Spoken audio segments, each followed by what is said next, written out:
kitakuwa ndani yako. Aina mbili za usingizi. Namba moja, usingizi wa kiroho. Usingizi wa kiroho. Hagai sura ya kwanza mstari wa 14. Andika hapo. Na Ezra 1:1. Hagai 1:14 na Ezra 1:1. Alafu nifungulie Hagai 1:14. Usingizi wa kiroho. Na kuna watu mko hapa mmelazwa kiroho. Mungu awasaidie sana. Hagai 1:14. Anasema, soma tu 1, 2, 3 twende. Anasemaje? Bwana akaiamsha roho ya Zerubabeli, not Zerubabeli. Bwana akaiamsha roho ya Zerubabeli, mwana wa Shealtieli. Kiswahili hicho. Tusome 1, 2, 3 twende. Anasema hivi: Bwana akaiamsha roho ya Zerubabeli mwana wa Shealtieli liwali wa Yuda, na roho ya Yoshua mwana wa Yehosadaki kuhani mkuu, na roho zao mabaki ya watu, wakaenda wakafanya kazi katika nyumba ya Bwana wa majeshi Mungu wao. Bwana akaamsha roho ya Zerubabeli. Nisikilize kwa makini. Bwana akaamsha roho. Let me ask you a question. Anayeamshwa ni mtu aliyefanyaje? Aliyelala. Sasa huyu aliamshwa wapi? Rohoni. Bwana akaamsha roho ya Zerubabeli mwana wa Shealtieli. Kwa hiyo Zerubabeli alisinzia kiroho. Kimwili alikuwa macho, lakini kiroho amesinzia. Now, angalia madhara ya usingizi wa kiroho. Anasema baada ya kuamshwa wakaenda kuifanya kazi ya Bwana.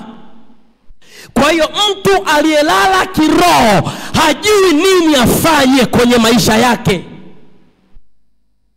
Madhara ya kusinzia kiroho ni kuto kujua kitu gani unapaswa ufanye kwa wakati huo. Anasema Bwana akaiamsha roho ya Zerubabeli mwana wa Shealtieli liwali wa Yuda, na roho ya Yoshua mwana wa Yehosadaki kuhani mkuu. Anasema na roho zao mabaki, na roho za mabaki ya watu, wakaenda wakafanya kazi katika nyumba ya Bwana. Kwa hiyo kwa maana nyingine walitakiwa wafanye kazi, lakini kwa muda ambao walikuwa wamesinzia hawakuweza kufanya kazi. Kuna watu mko hapa hamwezi kufanya biashara kwa sababu mmesinzia rohoni. Hamwezi kuajiriwa kwa sababu mmesinzia rohoni. Siku ukiamka rohoni ndio siku ambayo unaajiriwa. Anasema Bwana akaamsha roho ya Zerubabeli mwana wa Shealtieli, na roho ya Yoshua, na roho za mabaki ya watu. Baada ya kuamshwa tu, anasema wakaenda kufanya kazi katika nyumba ya Bwana. Kuna watu mko hapa mnasema maisha magumu, uchumi mgumu, hakuna kazi. Ni kwa sababu umelazwa usingizi wa kiroho. Umesinzishwa kiroho. Bwana alipoamsha roho za hao watu, wakashtuka, wakasema tunatakiwa tukajenge nyumba ya Bwana. Kwa hiyo kuna watu hapa wanatakiwa waende wakafanye kazi fulani, lakini bado hawajaamshwa, wamelala, wamesinzia. Walipoamshwa tu wakashtuka, ni kama mtu aliyezinduka usingizini. Anasema ni saa ya kujenga nyumba ya Bwana. Ni saa ya kujenga nyumba ya Bwana. Kuna watu mmesinzia kibiashara, mmesinzia kwenye ndoa, mmesinzia kwenye uchumi, mmesinzia kwenye kazi. Ndio maana kuna mambo hayaendi. Lazima ushtuke kwanza, uamke kwanza. Mtu mmoja asema ninaamka kwa jina la Yesu. Inua sauti, sema ninaamka kwa jina la Yesu. Sema ninaamka kwa jina la Yesu. Shauti, nakataa usingizi wa kiroho. Nakataa usingizi wa kiroho unaoathiri uchumi wangu, unaoathiri familia. Shauti, nakataa usingizi wa kiroho. Nakataa usingizi wa kipepo kwa jina la Yesu. Listen. Anaposema Bwana akaamsha roho ya Zerubabeli mwana wa Shealtieli, manake kuna watu wengine hapa kwenye ulimwengu wa roho, kuna pepo maalum limeenda kukalia roho zao. Kwa hiyo hapo ulipo umekaliwa na pepo ndani ambalo ndio limegeuka kuwa usingizi wako sasa. So mambo hayawezi kwenda kwa sababu kuna demoni ambaye amekalia roho yako.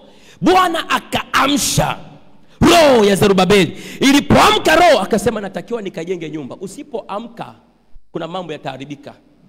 Usipoamka unaweza ukasema Tanzania hakuna ajira tena. Usipoamka unaweza ukasema hakuna mtu anayenikubali. Usipoamka unaweza ukasema sioni fursa nyingine ya kufanya. Wale jamaa walitakiwa waijenge nyumba ya Bwana. Kwa hiyo moja ya kazi waliotakiwa kuifanya ni kujenga nyumba ya Bwana. Lakini kwa muda ambao wamesinzia kiroho, hawakuona kazi ya kufanya. Muda ambao walikuwa wamesinzia kiroho, kila wakiangalia kulia na kushoto, hawaoni ajira, hawaoni kazi, hawaoni chochote. Bwana alipoamsha, wakasema tunatakiwa tujenge nyumba. Kuna kitu unatakiwa ukifanye wewe. Amen. Kwa faida ya familia yako. Amen. Kwa faida ya ndoa yako. Amen. Kwa faida ya kazi yako. Kuna kitu unatakiwa ukifanye. Kwa faida ya watoto wako. Lakini kwa muda ambao utasinzia, hautojua ufanye nini. Mpaka pale utakapoamka.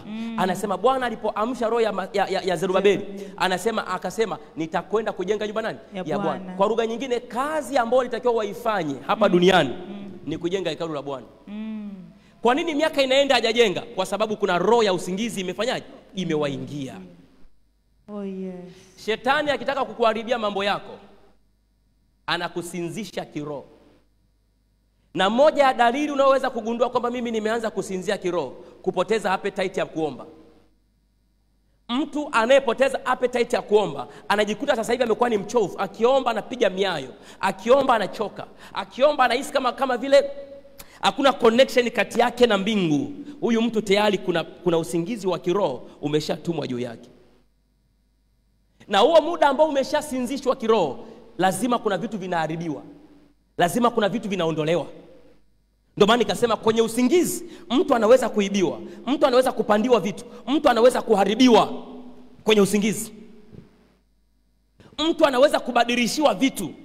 Kwa hiyo mtu aliyesinzia kiroho anaweza kubadilishiwa nyota, anaweza kubadilishiwa aina ya mume anatakiwa muoe, anaweza kubadilishiwa aina ya biashara, anaweza akabadilishiwa aina ya chochote alichonacho ambacho kina maana kwenye maisha yake.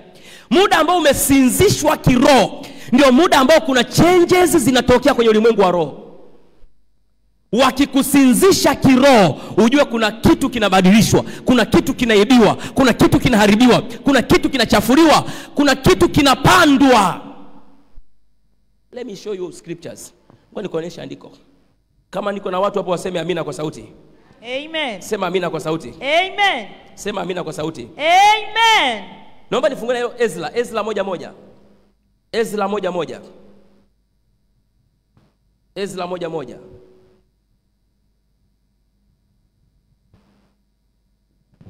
Ezra 1:1 anasemaje? Uone pale tena anasema.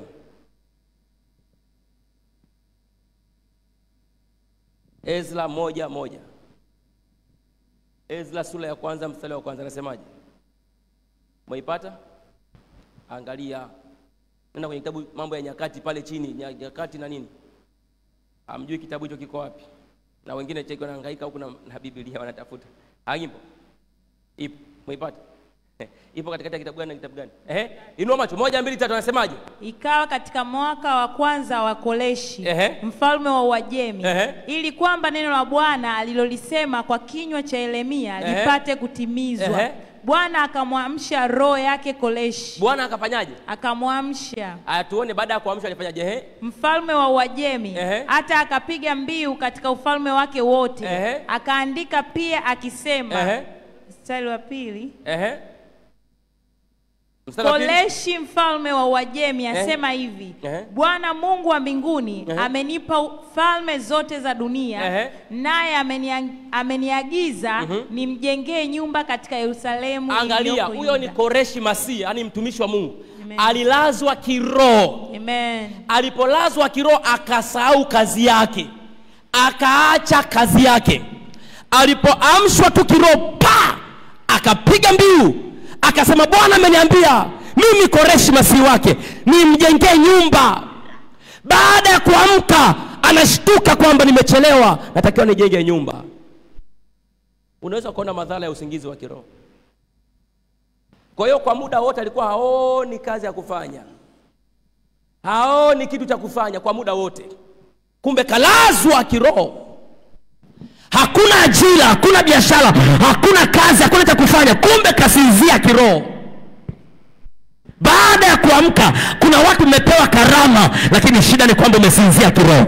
Kuna watu mmeniniwa mafuta na Bwana, shida ni kwamba umesinzia kiroho. Kuna watu mmeaminiwa na Bwana kwa ajili ya mambo makubwa. The problem is mmesinzia kiroho.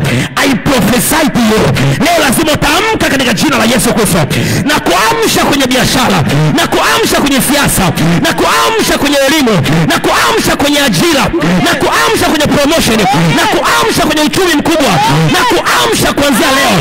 Somebody shout naamka. Naamka. Shout naamka. Naamka. Kwa jina la Yesu. Jina la Yesu. Huyu mtu anaona hakuna ajira ya kufanya, hakuna kazi, lakini kumbe shida ni kwamba amesinzia kiroho. Now, mambo ambayo yatatokea kwa mtu aliyesinzia kiroho, mambo ambayo yanamtokea mtu ambaye amesinzia kiroho, yatakufanya usitambue kusudi lako. Usingizi wa kiroho unalificha kusudi la mtu. Usingizi wa kiroho unalificha kusudi la mtu. Haleluya. Usingizi wa kiroho unalificha kusudi la mtu. Number 2, usingizi wa kiroho unakufanya usiyajue majira sahihi ya kufanya kazi uliyokusudiwa. Usingizi wa kiroho unakufanya usiyajue majira sahihi ya kufanya kazi uliyokusudiwa. Tunaona hawa watu wote baada ya kuamka tu wakasema naenda kujenga nyumba ya Bwana. Kwa hiyo walitakiwa waijenge nyumba ya Bwana kwa muda mrefu, lakini kwa sababu walisinzia kiroho, hawakuyajua majira sahihi ya wao kujenga nyumba ya Bwana. Kijana analala kiroho, anakuja kuzinduka baadaye, it is too late. Anasema natakiwa nioe, natakiwa nitafute kazi, natakiwa nifanye 1 2 3. Ana miaka tayari 50 na kitu. Kashachoka, mtoto wa nyumbani. Usingizi wa kiroho. Watu wanatembea wamesinzia kiroho. Number 3, utakuzuia kwenda mahali ulipotakiwa. Usingizi wa kiroho unawazuia watu kwenda mahali walipotakiwa kwenda, au kufika ulipotakiwa kufika. Unakuzuia usingizi wa kiroho. Kuna watu walitakiwa wasome sana, lakini kwa sababu ya usingizi wa kiroho hawakuweza kusoma. Na kuna wengine walikufa kabisa, wakaiacha dunia kwa sababu ya usingizi wa kiroho. Unapoona mtu ameuawa kichawi, manake amesinzishwa kiroho. Don't think ya kwamba amekufa, yupo tu ana hang anazunguka zunguka. Number 4, utakufanya ushindwe kujua watu sahihi unaotakiwa kuambatana nao. Usingizi wa kiroho unamfanya mtu ashindwe kuwajua watu sahihi wanaotakiwa kuambatana naye. Kuna watu ambao hawatakiwi kabisa kuwa kwenye cycle ya maisha yako, lakini ukisinzia kiroho utakubali kila mtu awe karibu na wewe. Utakubali kila mtu awe rafiki yako. Utakubali kila mtu azijue siri zako. Utakubali kila mtu akuzoee.